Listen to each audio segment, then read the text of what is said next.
What's going on, guys? Spidey here, and this week we're learning an ultra visual trick that looks amazing close up, at a distance, or even virtually. Let's go!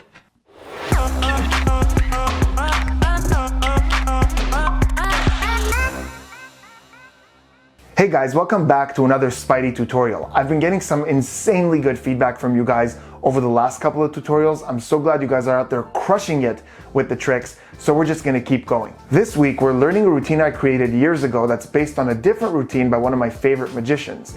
I changed something that allows for a killer ending, and the best part is, you can do this trick if you're keeping a social distance or even virtually. This trick is pretty easy for how amazing it is. You could carry everything you need in your pocket, and I've been doing it for years in my professional work. So without any further ado, let's jump right into the performance. Okay, so deck of cards all different, yeah? Mm-hmm. Cool. I'm gonna run down the cards like this. You're gonna say the word stop when you like, and I'm gonna show you the card that you've stopped me at. This is a social distancing way to pick a card. Say stop when you like. Stop. Is that exactly where you want it? Exactly. Right there, yeah? Yeah. Perfect. I'll open it up, take a look at that card. Can you remember it? I'll show the camera as well. And keep that card in your mind. There's the thing, I showed you a couple of things tonight. I'm not going to be the one to find this card. I have a special assistant who's going to find the card. And I'll just cut randomly to, doesn't matter, just like that. And I'm going to grab a post-it and I'm going to place it on top, right there, on the back of a random card. And I'm going to draw my little assistant. Here's what he looks like. My name is Spidey, so my assistant is a little spider. Camera. Cute. You guys can see that. There he is on the back of a post-it, and you could see like that's stuck on there, and he's drawn on the post-it, and he's gonna find your card. So he is currently on the back of the 4 of hearts. Now, you never showed him your card. Was the 4 of hearts your card? No. See, he knows that. Even if I don't, he knows. He jumps off and he's already on the next one. Okay. And you can see that's not a twin or anything. That's actually the same little spider. He's legit on the next card, which happens to be the King of Hearts. Now again, I don't know what your card is. Was it the King of Hearts? No. See, he jumps off and he's on the next one down. He's really good. He's crazy. Now watch this. He does another act that's really cool. It's his vanishing act. He's so good at this. Watch, come in close. This is gonna be awesome. Watch the little spider on the back of the card. And if I just give him a bit of a rub like this, you're gonna notice he actually turns invisible. He's not gone, he's there, he's just invisible. Look, I could take him like this invisibly and hand him to you. Catch?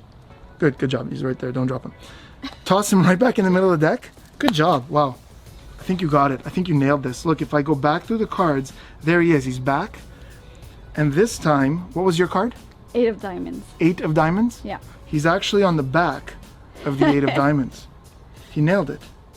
Wait, one last thing he wants to show you. Check it out. This is the best thing he does. Once he knows he found your card, you're not going to believe this. Watch the post-it on the back of the 8 of diamonds. Once he knows he found your card, he actually jumps off the post-it and onto the actual card. And you can see that he's on there. That's in ink on your 8 of diamonds. Wow. And you can check that out. Welcome back. I hope you guys enjoyed that. So for all you card trick connoisseurs, you'll recognize that the basic plot of this trick is similar to Mr. Stickman by Richard Sanders, which is an amazing trick where a stickman jumps from card to card until he finds their card.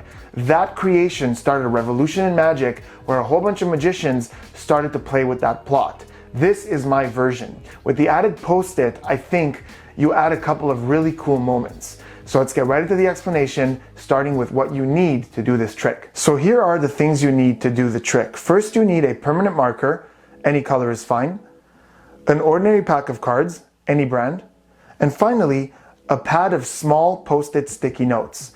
Now, I'm sure these are very easy to find pretty much anywhere in the world, but if you don't know where to get them or you want the exact same ones that I use, I'll leave a link in the description for you guys where you can get these guys. So here's the one-time preparation for the trick. You're gonna grab one of the cards at random, doesn't matter which one, in this case, the 4 of diamonds.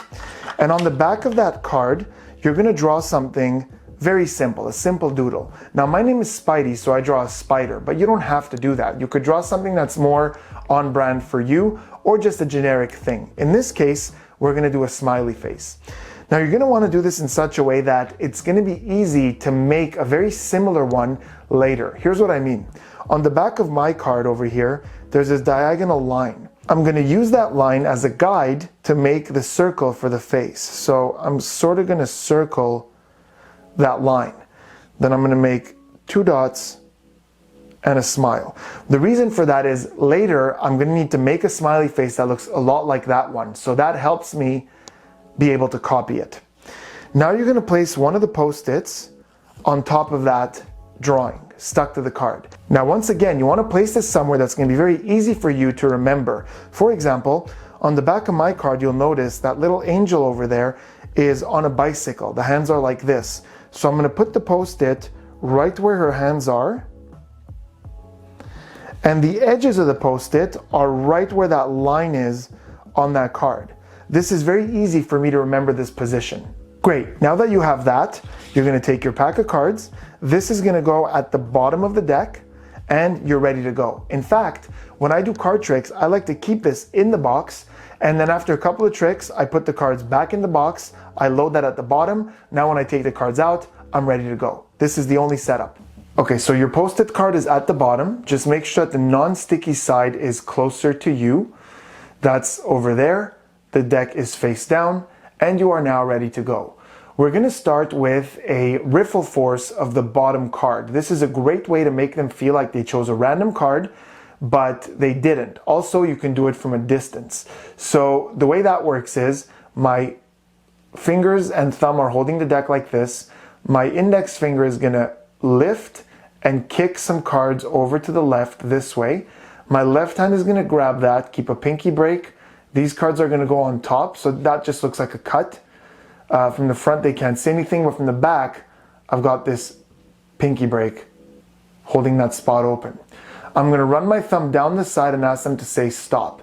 Now, don't do it so high that they could see the cards that are going by. Keep this pretty low. You go like this, they say stop, wherever. Now you make it seem like you're opening it up where they said, but in fact, your thumb is coming to the back here and opening up that spot. So it looks like stop right there, great. And now they think you're showing them the card they said stop at, but you're showing them the 4 of diamonds. That is called a riffle force. You show them that, you bring this back down like this, and it's gonna look like you're just closing the cards up, but in fact, I've got my pinky under it. And the way I did that is I brought the cards down here, and as I pushed forward, I lifted this whole pack, and my pinky just rests. A little bit of the flesh of the pinky in that spot. So from the front, it looks like that. From the back, you're holding that spot. Now you're going to double undercut, which means your thumb's going to come over like this. You're going to transfer that opening. You're going to take half the cards here, bring them to the top, then all the cards, and bring those to the top as well. So that whole sequence, what it did is they picked the 4 of diamonds, and now you cut it back to the bottom. Now you have to bring the 4 of diamonds to the 5th position from the top of the deck. Now there's a lot of different ways to do that, but here's the one I use. As I'm talking about what's going to happen, I grab the deck like this and my thumb pulls up, but notice how my index is pushing it down, and I drop 1, 2, 3, 4, 5 cards. Now they're not seeing this because the deck is here. My pinky goes into that opening, and again, I do a double undercut process to bring this to the top. My thumb grabs that break, kicks some cards over here to the bottom, like that. Then I bring half these cards right back up, and now I've added those 5 cards to the top, and the post-it card is the 5th one down. In real time, that looks like this. So for 5, we get that, and then we go boom, boom, boom. It just looks like you're mixing the cards a little bit more, but now the card is 5th from the top. At this point, you're going to grab one of these post-its and you're going to place it on the card where you placed the other one. So remember, in my case, I had it in the hands of this angel over here. It doesn't have to be exactly, but as close as you can get to where you had it. I already know mine's a little too far to the right, but it doesn't matter that much. Now, I can see through that paper because it's thin paper. I could see that line, so I can make a smiley face that's more or less going to be the same. It doesn't have to be exactly the same because no one's going to remember that. Now you're going to do a double lift. Now the way I like to get ready for that is after I've drawn this little guy, as I show it to them, my left thumb pushes one card, puts the pinky under it and pulls it back like this. That's a get ready. Now I come back, I add this here, I square up, and now my pinky's under two cards. So I can grab that and I can lift to blow on it to dry, like this. That's two cards, so they can't see what card this is actually on. Or I can skip that and just do a simple double lift. That's turning two cards at a time. If you don't know what a double lift is, check the description for a detailed tutorial on that. So now they think that this post-it is on the back of the two of clubs, and as long as you're doing these double lifts, that's what it looks like. So you show it there, you go, that's the two of clubs. Now you're going to do a KM move. A KM move basically splits that double in an invisible way. And the way you're going to do that is, while you ask, was that your card, here's what happens. My finger grabs the two cards. So this is, remember, that's two cards, because this is actually on the back of that King of Hearts. The two cards slide over as one. My left hand turns over like this, and my fingers back here, these three fingers, are going to grab that king and peel it off like that. And this is really smooth, and it's actually so, like, the angles are so good that it's hard for me to show the camera. But basically I go there, and as I turn the hand, I pull that king off. See, there it is, I'm pulling it off like this, but they can't see that, and I'm going, was that your card? Now it's gone, it's already there. They say no, and you just go, see, he already knows that. He's already gone, he's on the next card. Don't underestimate the beauty of that for them. That was stuck to the two of clubs. Now it's gone, and it's on the next one. You get rid of the two of clubs, just pop it somewhere in the middle. And now again, you could show, look, say he's on this next card now, and again, push that over, get your pinky under it, bring this back, add it to this, and say now he's on the five of diamonds. Now again, you're gonna do the same thing. You turn it over and pull that off as you go, was that your card? They say no, boom, it's gone. Now it's over here. That goes in the middle. Now we're gonna do an Erdnase color change as a vanish. Now, if you don't know what the Erdnase color change is, check the description for a link where I'm gonna teach you in great detail how to do this move. But basically what the Erdnase color change does is it switches the two top cards in a beautiful way. So it's gonna look like this. It's gonna look like you just rub that post-it and it's gone. But it's not, it's actually here. So again, check the description for a link on how to learn that, but very quickly, my pinky's pushing that top card forward. The bottom of my palm here is contacting that next card. As I back up, I'm pulling that card back here. My fingers push it. I move out of the way like this because my finger is holding that there. Then I come back at it and it's gone. That's my handling of the Erdnase color change. Again, I'll teach it to you in a lot more detail in the link in the description. So now you do this, the post-it is invisible. You say, look, he's still there, but he's invisible. Here, and you throw it to them, right? This is like you're miming. You say, here, catch, and then you can make a joke like, oh, don't drop him. Now you ask them to throw it back. Here's the position we're in. That is a random card. You have the smiley post-it here, and right under it is the other post-it that you prepared. So you say, take that, throw it back. You're gonna do a swing cut. So or you could do just a normal cut, doesn't matter. You're gonna cut these cards and you're gonna catch the invisible post-it. Now you're gonna spread through the cards to show them that the post-it landed somewhere in there. Now, you don't wanna do this because you don't want them obviously to see two post-its. Here's what happens. As I spread a little, I could see where the post-its are because they create more friction, so they clump a little bit more together. You can even see it on the camera there. That area is a little thicker, I know that's where they are. So as I get close to it, I start spreading cards one at a time. This is like to build suspense, but in reality it's so they won't see the two post-its. You show them that the post-it landed and you cut. Now you're gonna do a double lift, but you can't do the get ready. So again, if you don't know how to do double lifts, check the description. Because now you're gonna turn over two cards and show that he's on the back of their four of diamonds. And again, don't underplay this. Say, what was your card? Oh my God, check this out, he found it. Pretend that's where the trick ends because that's an amazing moment. Now you go, wait, there's a surprise. He does one more thing.